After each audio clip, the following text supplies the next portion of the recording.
देश में अब सरकार बनने जा रही है केंद्र की, जिसके चलते महाराष्ट्र की मायावी नगरी मुंबई कही जाती है, वही देश की आर्थिक राजधानी है। इसी मुंबई में सबसे बड़ा बाजार यानी बॉम्बे स्टॉक एक्सचेंज माना जाता है। यदि अगर देखें तो एक दिन पहले ही जो चुनाव के नतीजे आने हैं, उससे पहले ही यहाँ पर तेजी का माहौल देखने मिला।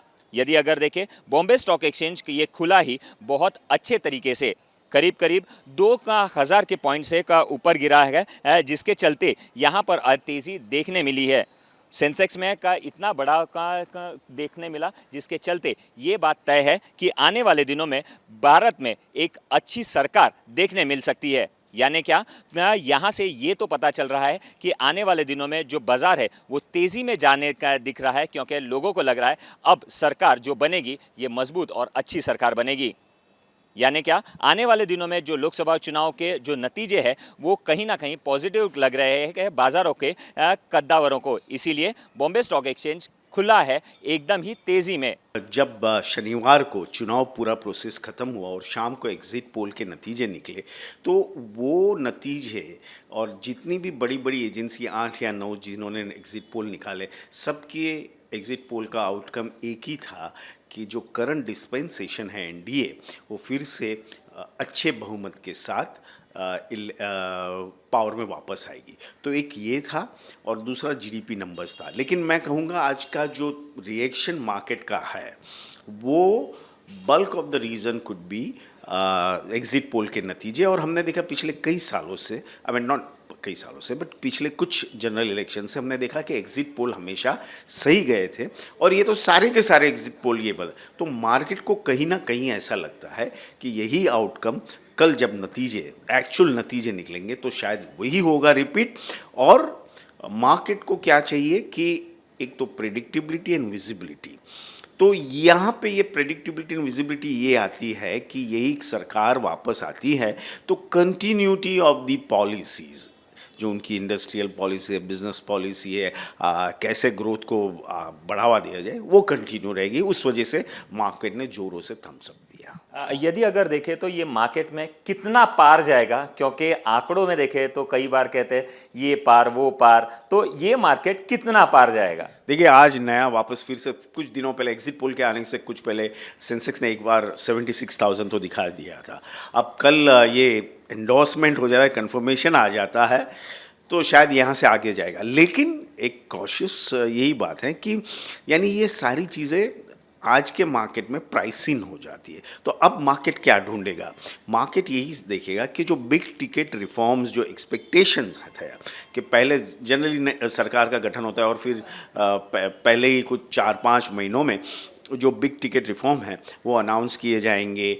तो ये मार्केट एक्सपेक्ट कर रहा है कि भाई क्या लैंड रिफॉर्म्स हैं, देन दूसरी जो चीज़ें जहाँ पे ज़रूरी है और बहुत साल से उससे पेंडिंग हुआ है, कोई ना कोई वजह से नहीं हुआ है, जो अब जाके रिफॉर्म्स आएंगे। तो मार्केट्स को वो सारी चीज़ें उम्मीद रखता है कि वो सारी चीज़ें आएगी, वो आएगी तो सही में यहाँ से ऊपर जाएगा। यहाँ पर ऐसा भी देखा गया है कि मार्केट में ये भी कहा जाता है कि ये मार्केट अभी जो बूम हुआ है उसका एक फुगा फूटना बाकी, ऐसे भी लोग कह रहे हैं। और कई बार कह रहे थे ये मार्केट जब अभी बड़ा है तो बेचना सही रहता है। तो ये बेचना सही है या मार्केट में खरीदना सही है, इसके ऊपर क्या कहेंगे?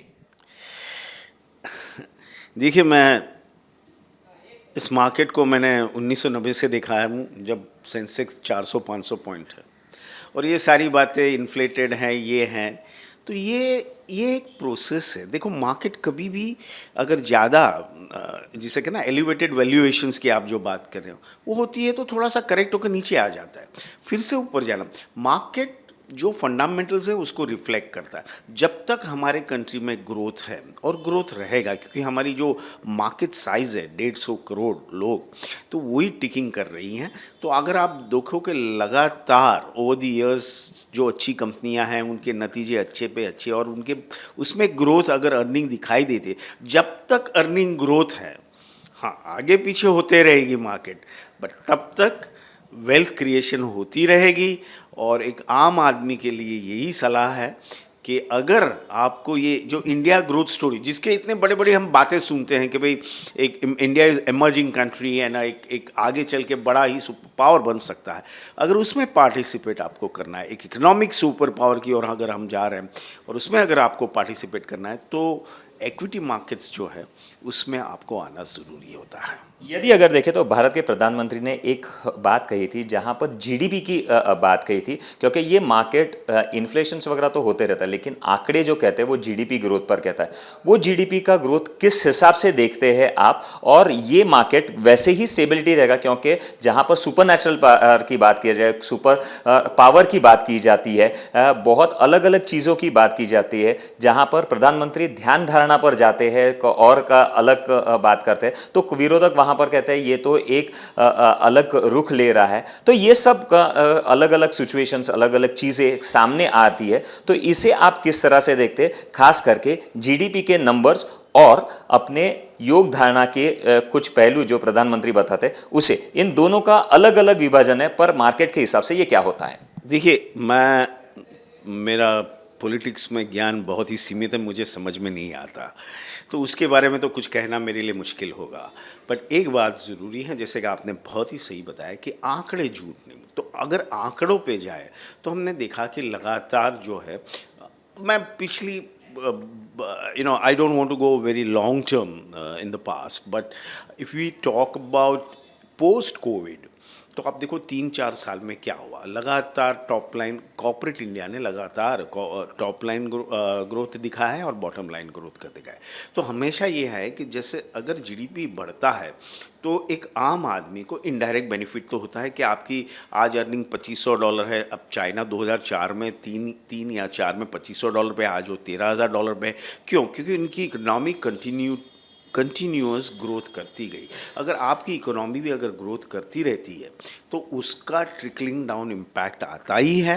और उस वजह से मैं मानता हूं कि जैसे ऑनरेबल प्राइम मिनिस्टर ने बताया कि हम ये टारगेट कर रहे हैं, यानी उनकी नीतियाँ ये रहेगी कि हायर ग्रोथ, जैसे मैंने कहा, higher trajectory of the GDP growth कैसे अचीव किया जाए, और उसके लिए हर संभव प्रयास हम करेंगे तो आंकड़े अपने आप आ जाएंगे। यानी सीधे तौर पर अगर देखें तो आंकड़ों का खेल है, और यही बाजार में भी दिखता है, चाहे वो राजनीति हो या बाजारी खेल हो, आंकड़ों का खेल ही मायने रखता है। कैमरा पर्सन सिद्धेश के साथ चेतन काशीकर, न्यूज़ नेशन, मुंबई।